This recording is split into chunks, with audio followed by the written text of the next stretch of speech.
We don't believe in doing anything sensibly, practically, in an easy way, make it accessible and simple. The more complicated, the more messy, the more difficult it is, the more disempowered people feel, the more our power is asserted. Finally, in Hyderabad city, on a pilot basis, this started 3 weeks ago. You can now go to any post office in this city, a delivery post office. That means from where a postman comes and delivers you the mail. There are some other post offices where you only get the stationery, but there's no delivery. And you can file an application, and they are empowered now to enroll.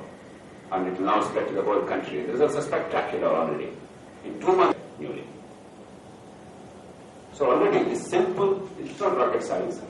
This did not require some brilliant mathematical deduction or some exceptional technological innovation. It is common sense.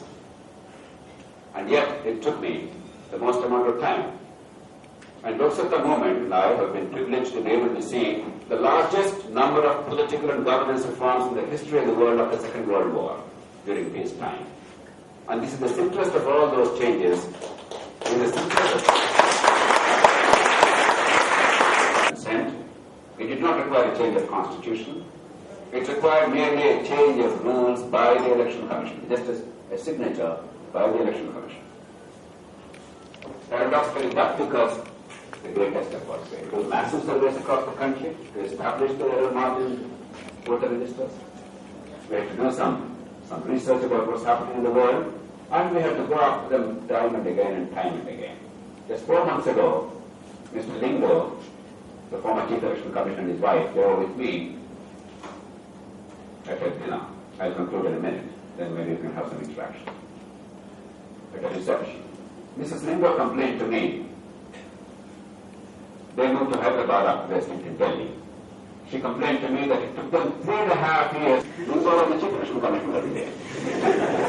This is a real story. I'm not going it. I told Lingo I'll move this story publicly. Lingo was standing next to her and I said, "You must be ashamed of this country. And you thought you were an omnipotent God, and you thought these were all trivial matters.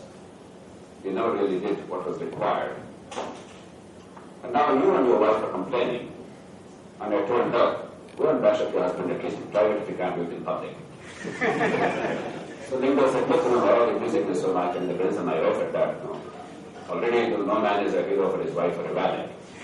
And you make it even more difficult. But tell me, what should I do?" I said, "Mr. Lingo, you now call up Mr. Gopalakwamy, whom I know very well, and tell him, look, do it. At least now, this is my personal experience. I'm a humble citizen to Delhi. I will facilitate your travel to Delhi. Sit with them in the Election Commission. The very people who served under you and served you require small technical steps to make this happen. If you are sitting there, the bureaucrats will not play games, but otherwise they'll find 1,000 reasons and they'll exhaust you to take another 10 years. There, Lingo was still an Indian, so he said, "Jayaprakash, you please go and meet the full commission. I'm a little embarrassed to go there." I said, "Fine." So I went there, all alone, to meet the 3 election commissioners and 3 of the senior-most officers. Before going to Delhi, Mr. Gopalakwamy telephoned me. He had a 45-minute conversation with me, and he told me why they were not going to allow post officers to be the nodal agents. He gave me a labored explanation how they are really trying to improve voter registration. Very earnest explanation. I said that I fully appreciate what you're doing, Mr. Chief Election Commissioner, but the truth is simple and simple. All this complicated talk is of no value. But I appeal to you that you have an open mind. He said, no, the full commission sat and formally decided that we will not entrust to post officers. I said, why? He said, because we will not have control. I said, is it Pakistan? He said, no, the revenue department, because all these election commissions are IAS guys, the service to which I belong. So there is a certain hierarchy. The election commissions are all IAS fellows, mostly. This time around, all 3. All the chief electoral officers are IAS fellows. All the district collectors who are in charge of elections are IAS fellows. And they all press about a decrepit, 150-year-old revenue administration. The revenue division officer, the tahsildar, blah, blah, blah. And they feel a ownership, an institutional nostalgia. But there is this very convenient, comfortable notion. And some other organization is not under control. It's not the people who are masters, it's our IAS fellows. And everybody in the election commission is IAS fellow, all the deputy election commissioners are IAS fellows. So there is this collective institutional nostalgia. There is no corrupt intent. There is no malice. There is no evils. Don't ever think that inertia is merely because of malice or corruption. That's why I'm sort of going into somewhat labored explanation of one simple thing. So my heart sank. I thought, 9 years I have fought. I thought this time around at least I'll give one more try, and then this is what the Chief Election Commission is saying without even thinking about it adequately. But because already I fixed a schedule to Delhi, I thought anyway I would meet them. I didn't want to. I wouldn't have gone for this alone because there's no point spending 25,000 rupees on a fruitless mission. But because anyway I was going, I fixed the meeting. I said, I'll really come and see you all. I said, fine. So the full commission sat, and then 1.5 hours I could cajole them, bully them, push them, shout at them, plead with them, massage their egos. And tell Gopalaswamy, look, the day you retire in April, a month later your grandson will come to you and say, Grandpa, my name is not registered as a voter. And then you'll hang your head in shame. Use all those things. Tell them this legal story. And finally, somewhere they felt, no, let's do something. This fellow is too much of a nuisance. Let's get rid of him. And then, of course, by now you know, at that time it was not known to the it was not to me. There was a big fight between Gopalaswamy and Navin Chawla. If one said yes, the other would say no, automatically. So I had to agree, make them both agree, which is not an easy thing. Finally, they were sufficiently shamed into saying, oh, let me do it somewhere. I said, do it in all of Andhra Pradesh. They said, no, it's too big. I said, do it in all of Andhra Pradesh towns. They said, no, it's too big. I said, do it in Hyderabad city. They said, no, it's too big. It's happening.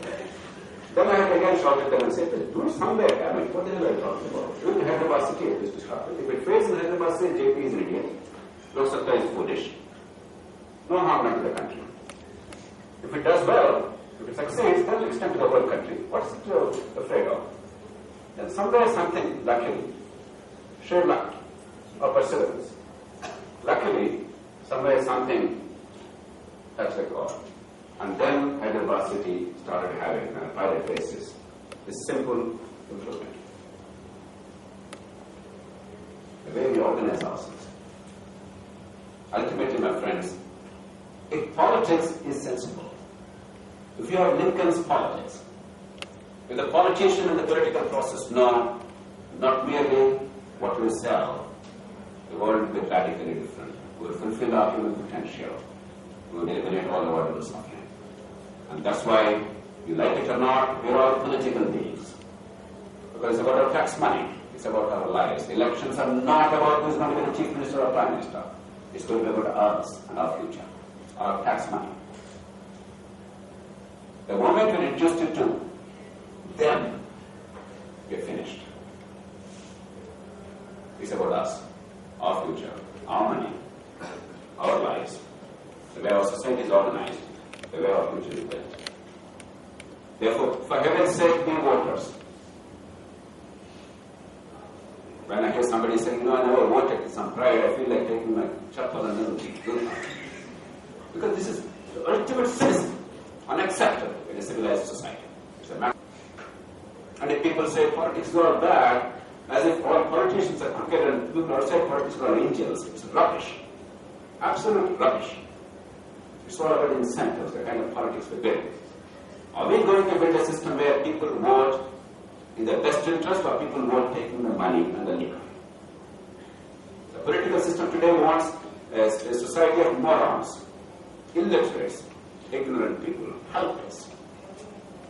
They're not sinful. They deny the opportunity. They want ignorant, illiterate, helpless people without skills because that is where they get cheap labor and vote banks. They can convert politics into commerce. Then they can divide society into caste, creed, region, religion, everything, so that they can never unite to bring about change. And they can always give freebies. Out of 100 rupees that is spent in the public exchequer, 75 rupees is wasted or stolen. Education, but do not ever take care of tomorrow. Do not ever build capacities and capabilities. No education, no health health care, no skills, no long-term measures to eliminate poverty, but to simply give to